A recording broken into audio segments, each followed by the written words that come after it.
Crime করা এখন খুব সহজ ব্যাপার, তবে মাঝে মাঝে অন্যের ক্রাইমের শিকার আপনি নিজে হয়ে যান। অন্য কেউ ক্রাইম করছে, যার দায়ভার আপনার কাঁধে এসে পড়ে। ঠিক এমনটাই হচ্ছে এখন। আপনার এনআইডি কার্ড দিয়ে আপনি কয়টা সিম ইউজ করছেন এবং আপনার এনআইডি কার্ড দিয়ে অন্য কেউ সিম ইউজ করছে কিনা, সে ক্রাইম করছে কিনা, সেটা খুব সহজেই আপনি এখন জানতে পারবেন।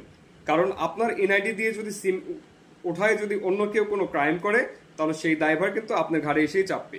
সুতরাং খুব সহজে এটা চেক করে নিন।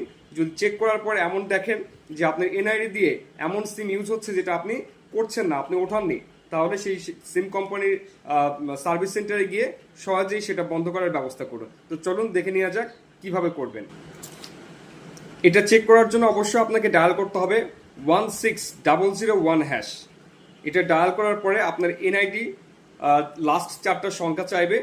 আপনার 4টা সংখ্যা দেওয়ার পরে, ডায়াল করার পরে আপনার একটা আপনার একটা সিম লিস্ট চলে আসবে যে আপনার এই এনআইডির এগেনস্টে কয়টা সিম তোলা আছে। সুতরাং সেই সিমগুলোর ভিতরে আপনি চেক করে দেখেন কোনটা আপনার কাছে আছে, কোনটা নেই। যদি না থাকে তাহলে সেগুলো বন্ধ করার ব্যবস্থা করুন। Thank you.